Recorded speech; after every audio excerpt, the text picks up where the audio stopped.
Welcome to the Real Estate Pros Show, where we interview real estate investing professionals from coast to coast, as well as the service providers that serve the real estate investing industry. Our goal is simple: share what's working now to help you improve and scale your business to the next level and meet the pros that can help you get there. Real Estate Pros is powered by Investor Fuel, America's leader in helping real estate investors and professionals build the business you need to live the life you've always dreamed of. Let's start today's show. Property insurance for real estate investors doesn't have to be difficult, but it does need to be there to protect you when you need it. MyInvestorInsurance.com not only provides insurance at 15 to 30% cheaper than traditional agencies, it's built specifically for real estate investors like you. You can set up an account in about 2 minutes, get quotes on properties, turn on and turn off insurance for your fix and flip or rental properties in around 2 minutes without having to talk to anyone directly, all through our portal. There's no better way or faster way to make sure you've got the coverage you need to protect you, and no more lengthy policies either.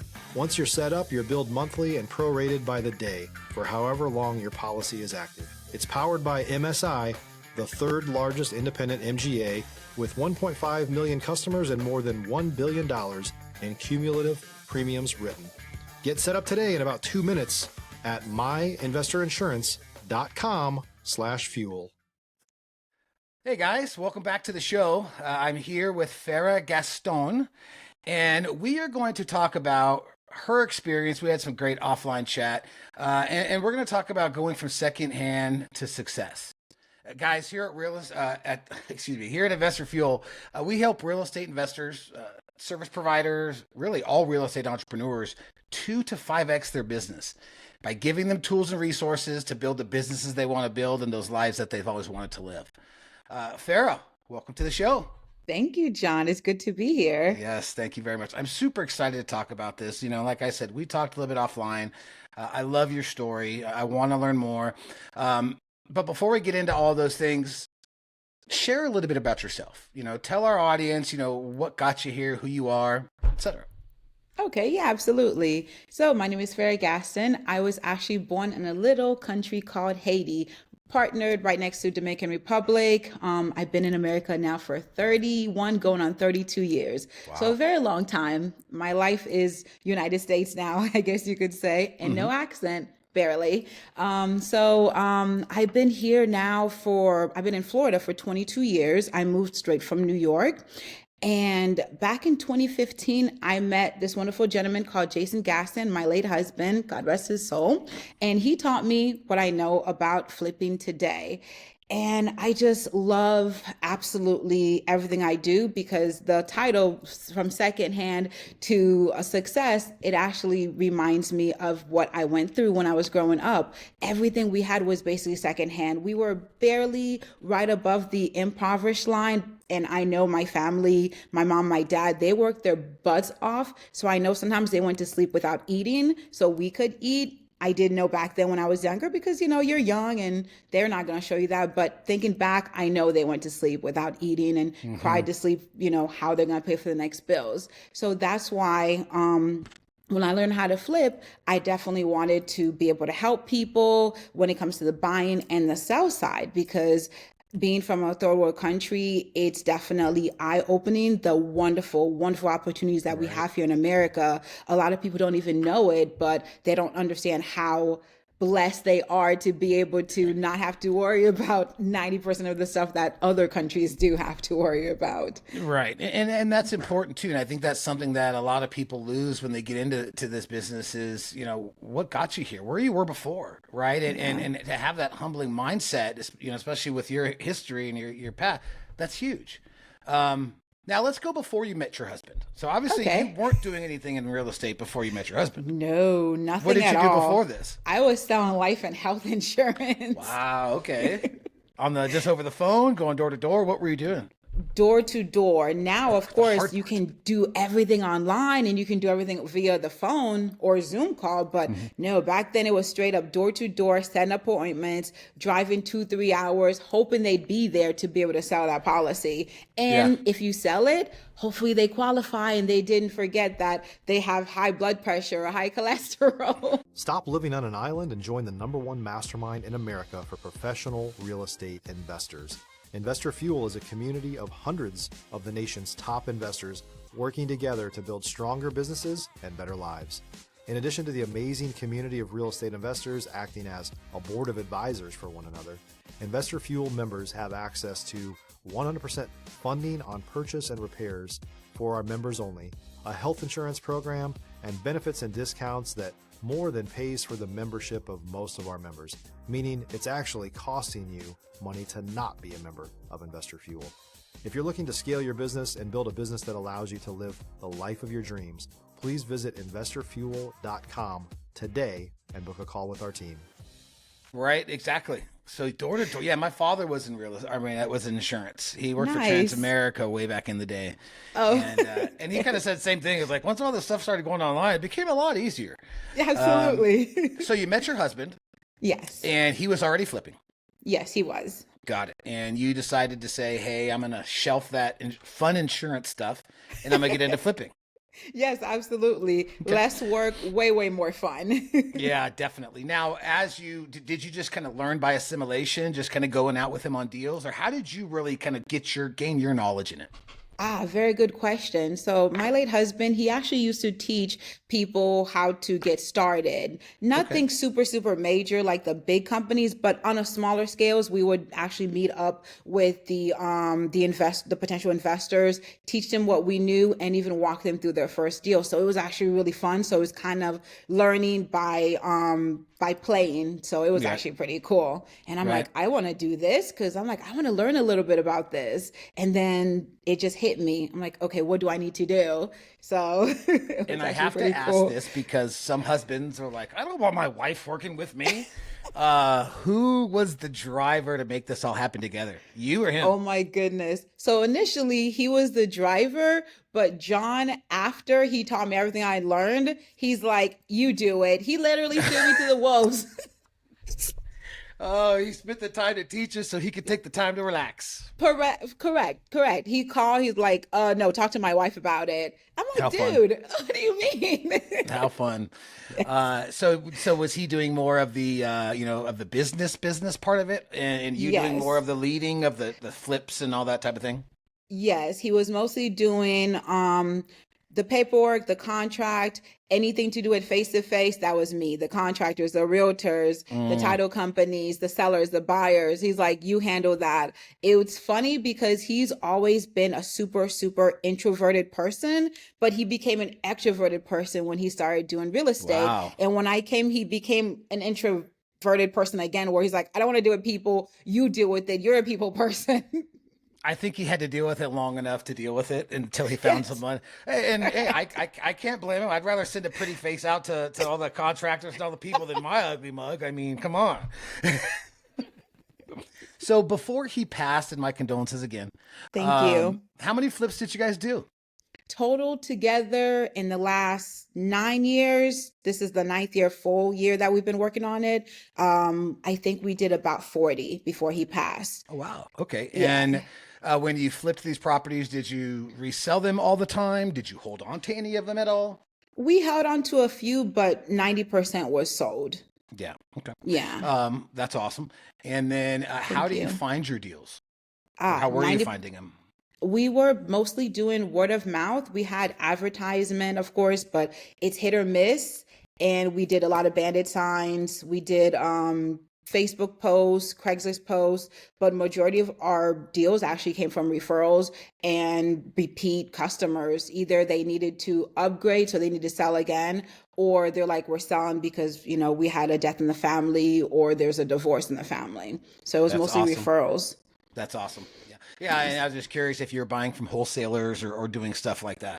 Yeah, we had a few wholesales as well. Those are really good, but now it's harder to get really solid good wholesalers because like you said, nowadays most investors or most wholesalers I should say, they're not in the game to actually work and help the client. They're just there to make a quick buck. So Right. they'll overinflate the ARV. They'll lower the rehab costs, and they'll try to sell the property for way more than really it should be contracted for. So Uh-huh. there's no skin on the bone. So there's really nothing we can do at that point. If you're looking for consistent, high-quality leads, look no further than Investor Machine. Investor Machine isn't just another agency, it's the most sophisticated, data-driven lead generation company on the planet for real estate investors, and serves the role of being not just a lead generator for your business, but a marketing partner that is helping you achieve your goals along the way. Go to investormachine.com to learn more and schedule a call with our team today.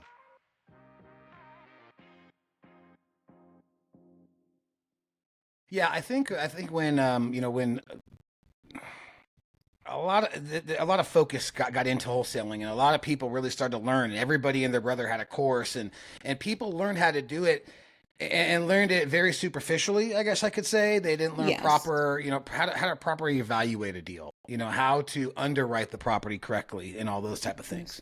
Yes. Um, when you transitioned by yourself after your husband passed, were there any major changes that you made in the business? People you brought in, things you decided to focus on, instead, anything like that?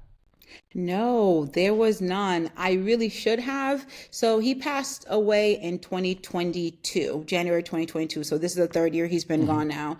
So it's been a little bit, it's been, I guess I can say, really challenging maneuvering from doing things with a two-person man or two-man job to Hmm. basically doing a one-man job essentially. So I'm basically doing everything. And I tried getting some help, and I guess I tried to get the help the wrong place. And let's just say I got taken for the cleaners. So Oh, after that, I kind of like stepped back a little bit. I slowed down in 2022 and 2023. I started picking back up again in 2024. okay. Let's go Yeah. back to this where you got through the ringer, because I think it's important, right? It's something that you maybe overlooked, or something that maybe someone who's coming into it, once we talk about it, might now be able to recognize. So, kind of tell me Yes. what happened. Okay, so what happened is a family friend, or a family friend wanted to help out, and they're like, "I'll help out. You just do what you need to do. Continue doing everything you are doing, and I'll go ahead and start doing what he was doing. I'll start doing the paperwork. I'll go ahead and make sure everything's okay." Next thing I know, I have to basically pay this person almost $50,000 to get rid of them, essentially, Wow. because they're like, "Well, this is supposed to be paid to me." I said, "Yeah, but I didn't sell the properties yet. I have to sell them first." They're like, "Well, I need money. And if you don't Mm. want to be in litigation, go through all that." And of course, this was in 2022. This was a few months after my husband passed. So I'm like, you know what? It's easier just to write the check and be done. So I just wrote him a couple of checks, and then we're just done with them. Man. So this Yeah. was a family friend. Yeah, a family friend. Wow. And it was crazy because he's supposed to be one of my late husband's really good friends too. But people show Man. their true colors It when there's death. Right, but I do have to give you props, right? I mean, besides the fact of obviously losing your husband and this happening, Yeah. you had every reason to shut the doors, curl in a ball, and just say I'm done, but you didn't. I wanted to so many times, so many times, but What kept you going? What kept you to say, "Hey, I'm gonna still do this. I'm gonna make it even better." honestly, it was my family, and then of course his family too. So not only did I lose my husband, but his mom and dad lost a son, and his sister lost a brother, his brothers lost a brother. Right. So I figured I had to be strong for everyone as well as for me, and then also keep his legacy alive.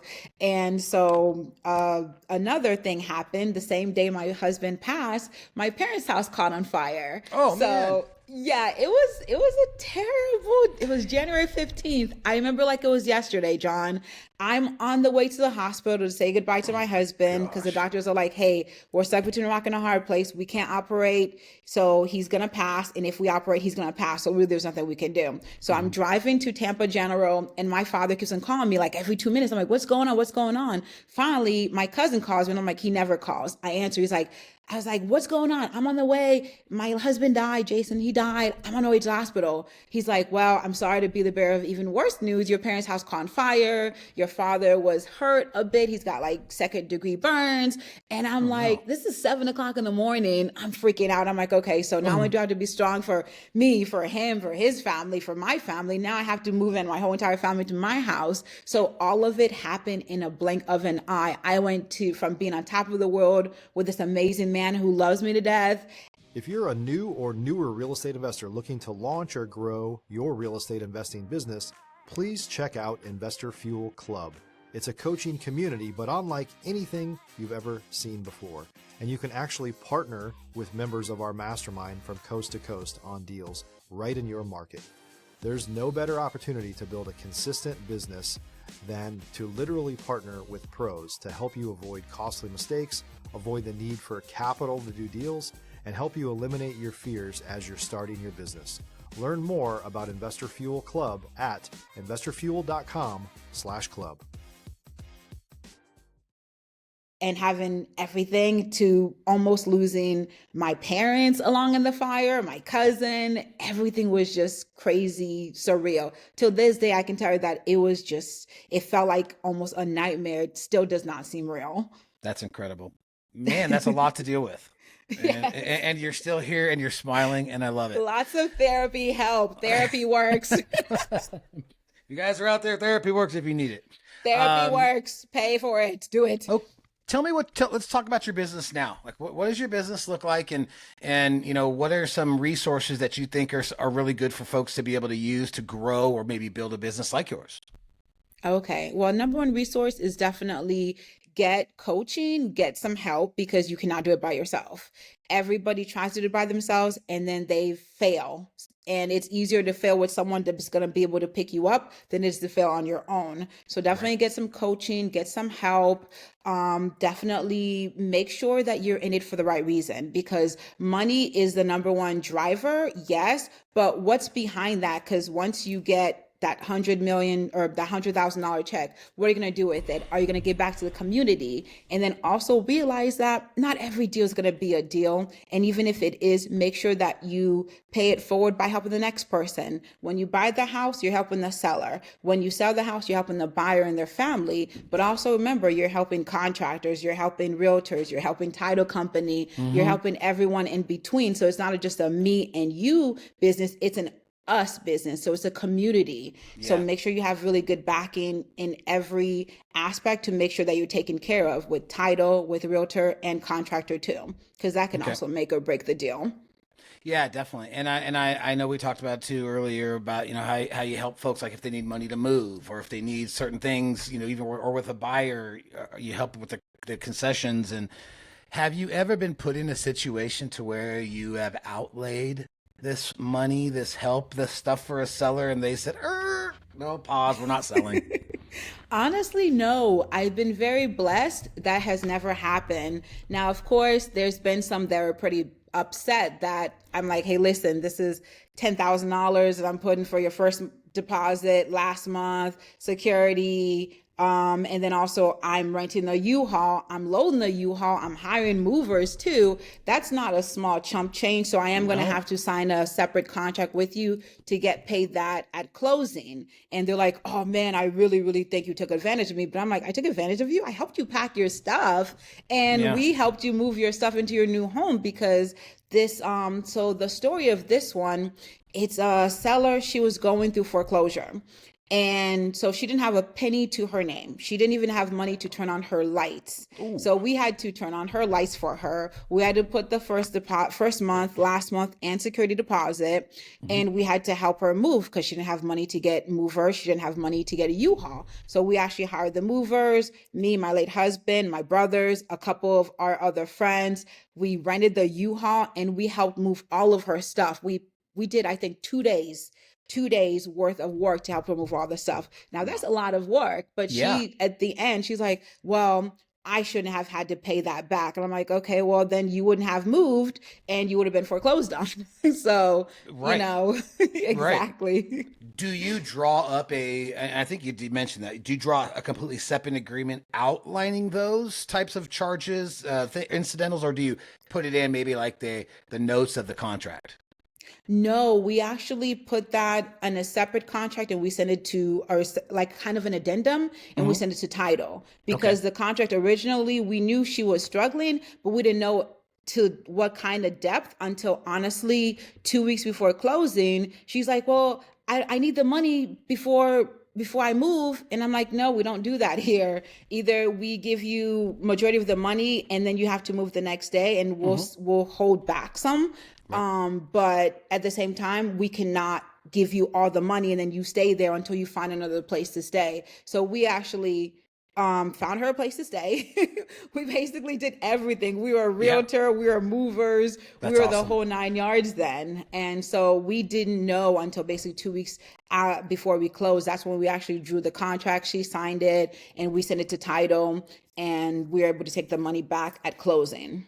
When you paid for her, you said first month last. Did you pay the place she was living, or did you give? Yes. No, Good, no, no, no, good, no. good, good, good. And that's Yes. important for folks to know that, I mean, you don't want to give money directly to the seller for some of these things, like the U-Haul, pay the U-Haul. I mean, Yes. there was one person that I remember working with that was going to buy an RV. We went and we paid Nice. the down payment for the RV. But Yeah. by doing that, it's not giving them that money in their hands. And then it comes to closing, like, oh, I spent it. I need some more. Yes. Something So like that. this young lady, she was an addict. So we Mhm. definitely could not Tough. give her the money. We already knew. And also, I know people change. Not everybody's going to be the same. But also, like you said, what if we gave her the money and she spent it on something else? Then it's like, okay, now we got to put out more money. And what if Yeah. she's like, hey, I don't want to close at all? Then we're stuck. Yeah. Well, Yeah. and it's, those situations are difficult, because those can make or break deals, and if you have the wherewithal to do it, not just out of to make the deal happen, but to do it out of Yes. kindness of your heart, like you do, is huge. And I think that builds a lot of trust and rapport with your seller. Yes. Yes, it does. So let's go over your biggest strength. Your biggest strength is eagerness to help. Let's talk. You kind of just touched on it a little bit more, but let's elaborate on that a little bit.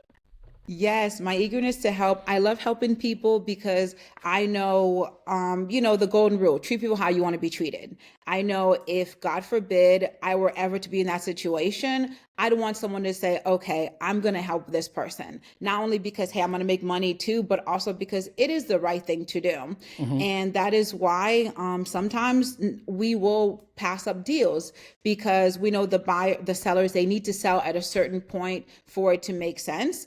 And it Right. doesn't make any sense for us. So we actually have to say thank you, but unfortunately, this is not going to work out for us. We're going to part ways as friends, because that $20,000 that they need is the $20,000 buffer that we need as well. So Hmm. sometimes we have to say, we're going to have to part as friends on this one. But, Yeah. call me if anything changes. And sometimes they might come back. Sometimes they do come back and say, listen, I need that $20,000, but I want to sell it to you because you're honest with me.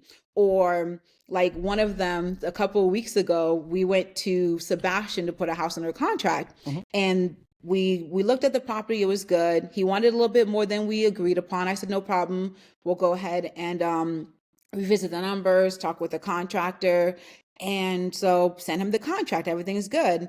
The day he's supposed to sign the contract, he's like, well, I have another buyer. They're offering me $20,000 more, but I like you. Can you match? I'm like, honestly, we cannot. We went up an extra 10,000 above what we originally agreed. So we cannot go Hmm. up an extra 30. So I say, let me know if anything changes, but understood. 2 hours later, he sent the contract to us. He said, I Oh yeah. like the fact that you're honest, and I like you better than I like this guy. Well, I mean, and let's be honest, we can't make every deal a deal, right? And I think when you're pulling away, I think, like we mentioned, it gives more respect from the Yes. seller to you because you're honest. You're not that commission breath, hungry just to get a deal type of person. You're really, Yeah. truly, you have a business, you stick to your numbers. And that I think reinforces the fact that you're going to be more likely to follow through. Okay. So what does your business look like now? How many flips are you doing? What's what's going on in your world? Oh my goodness. Well, honestly, I wish it was like 2015, 2016 when we could buy a house for 30,000. Right. But now those same houses we're buying them for 130, 200,000 at the minimum. So we actually had to do a huge change since 2020 when COVID happened and the prices have gone completely out of whack, I Bonkers. guess you could say. Yes, that's it. That's the clean way to say it. So now we actually have to go in the higher ARV, higher purchases. So we're not doing as much, but we're doing a lot more quality, if that makes any sense. Of course. Like, yeah. So the one that I went to see, the one that I told you we got under contract. So the ARV for that one is 500. And we put under contract for 310. We're closing on it in a couple of weeks. And it only needs about $25,000 worth of work because it a is lipstick type of rehab? lipstick, Love paint, it. flooring. That is all. I'm Love like, it. okay. Yeah. That's I couldn't say that's no. a nice little profit margin. It's a nice profit margin indeed. I'm so excited. Well, and when you go up to the higher ones, I mean, it's like that. You can do a whole bunch of little ones that might have littler one, but you get one of those big ones. It's yes. I don't want to say less time because you're still putting the time in, but you're taking that quality up a notch, which brings that pricing up a notch, which brings your profits up a notch, right? Yes, correct. And instead of doing 5, you're doing 1 for the same profit margin. Right. So what are things that you think you're struggling with that could maybe help your business get to another level?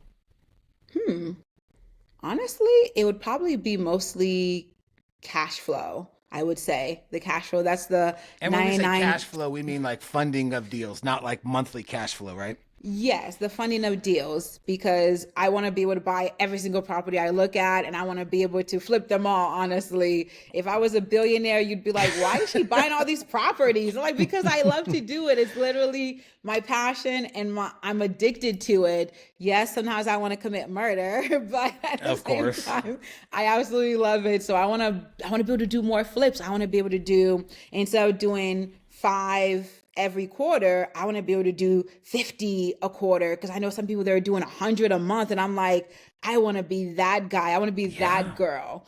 And I'm not there yet, and it's also really tough to do by yourself too, but I definitely want to get there. And I was going to say, so is it still just yourself on the team, or I mean, do you It is just myself and a few contractors and handymans. That is it. Nobody else that does like your acquisitions or your dispo or your transaction? No. You're wearing all the hats. I am wearing all the hats, and I'm ready to get rid of all of them except for pointing fingers and saying, I want this color, I want that design. What's prevented you from hiring? Well, it's mostly fear, not gonna lie. And also with the fact that after getting taken advantage of, I haven't been able to meet someone where I'm like, okay, I can trust this person, where I can close my eyes and not have to follow through and go check on the property every day or every other day. So I haven't really had that comfort with anyone just yet. And everybody that would probably be good at it, honestly, I don't hire them simply because they have a lot of responsibilities, and I don't want, hey, this taking a little bit longer than it needed to, hurting them, if that makes any sense. It makes 100% sense. And that's been one of the bigger topics of our last mastermind meeting, was hiring and bringing in the right people and using the predictive index and doing those steps to really vet your people to bring them into your organization, so you don't have that fear. Right. So you don't have the, hey, what's this guy? I don't want to babysit because I got 5 other hats I'm wearing. You just took one hat, dude. You didn't take the other 5. You only took one of them. Exactly. So, well, that's awesome. Okay. What does your 1 to 5 year goal look like? I mean, where do you want to be? If we were to be on this a year from now, where would you like to say your business has come to? I'd like to say that, of course, I got rid of some of my hats or transitioned some of them. And I'd like to say that I'm actually transitioned into the multifamily commercial space, because that is definitely a goal that's been in the back of my head for a while, but I'm like, I can't do it all by myself. I have to baby pivot steps. a lot more. Correct. Yep. You gotta take care of this before you can move into that, Correct. We don't want to rob from Peter to build Paul. right? We want to Correct. make sure Peter is nice and good, and then we can start Yes. building Paul, right? Yes. And then also Um, another hat that I have to think of. I don't want to have to do that because then I would go bonkers. yeah, yeah. If someone is getting into this business, they watch this podcast and they're like, man, I love what she's doing. What advice would you give them? Definitely, even if you're going to be afraid, because you will be afraid, it's a lot to take in, still do it, but don't overdo it, if that makes any sense. Hmm. Do it in a sense of do it at your comfort level, but then make sure that you do progress. Yeah. So you don't stay in that comfort level. You don't stay in the shallow end where you're like, okay, I'm just going to dip my toes. You're still going to have to walk in the pool. Don't jump in because you're fresh, but definitely walk in the pool because some people, they do that. They jump in and they're like, wait, I'm doing a $500,000 house and I have to pull permits and I have to do drawings and it's supposed to take 2 months. Now it's taking 10 months. Like that will literally screw you over and that Yeah. will probably make or break you in this business if you want to continue to do it. But if you walk slowly into the pool, you'll definitely, like me. So quick analogy, I hate cold water, but every once in a while I'm like, okay, I'm going to walk slowly in the water. Once Yeah. I jump in, if I jump in, I would get that shock. So I don't want that. So I just walk slowly, slowly, slowly. And it's like that, just baby steps, but still do it. Use that fear, use that caution, because if you're not fearful, then, and you're not cautious, you're not human, you're a robot. So Right. definitely use it because we're like, oh, have no fear. No, you need to No, have fear. You should have a little bit, and if you can't swim, don't jump in. Correct. That fear is what's supposed to be holding you back to walk in. Exactly. Just jump in. But wait, you can't swim and you're in the 10 feet? Bro, no. Yeah, no. Let's go back to the baby side. Correct. What else would you like our listeners to know about Farah and her business and how she can help? Well, I'm able to help any way that you want me to, or if you have any questions, you can call me, you can text me, look me up on Facebook or Instagram. I'm always eager to help as much as possible because I was in the same position as you 9, 10 years ago, except I didn't even know this is what I wanted to do 9, 10 years ago. It Right? was more of oh, this is interesting. Okay. I was happy selling life insurance and knocking on people's doors and bothering them and telling them, oh, I'm so sorry you got declined. That was not fun, but I did it. When I learned about this, I'm like, oh, I want to do this. And I was fearful. I was definitely cautious, but I still did it. And now it's one of the best decisions that I could ever have made. Tremendous. I love your story. It really is such a great story, and I know there's a lot of folks that'll resonate with it. But I think it's really, a theme here is perseverance and consistency and believing in yourself. Yes. You overcame a lot to be where you're at, and I applaud you for that. And guys, Thank I hope you. you guys got the same kind of feel from this conversation with Farah. That it's really just about believing in yourself, and you could do it if you try to do it. Right. And if you utilize the resources that are out there, it's not a difficult business once you get into it. Yes, that's very true. Well, Farah, I greatly appreciate the time. I had an awesome time today. I look forward to talking a little bit more when we get off. But guys, I hope you enjoyed it as well, and hope everybody out there has a great afternoon. Thank you, Take it easy, John. guys. Have a good one, guys. Thanks for joining us for today's Real Estate Pros Show. You can learn more about the amazing benefits of the Investor Fuel Mastermind community, including surrounding yourself with hundreds of other rock stars, 100% financing for your deals, and members-only discounts from vendors you're likely already using that, as a member of Investor Fuel, will save you more than the cost of your membership. Visit investorfuel.com to learn more. If you're interested in joining us as a guest of this show, please visit investorfuel.com/pros to apply. You can also check the show notes for access to free resources, how to get access to world-class lead generation, and much more. Don't forget to subscribe so you never miss another episode. Have a great day. We'll see you on the next show.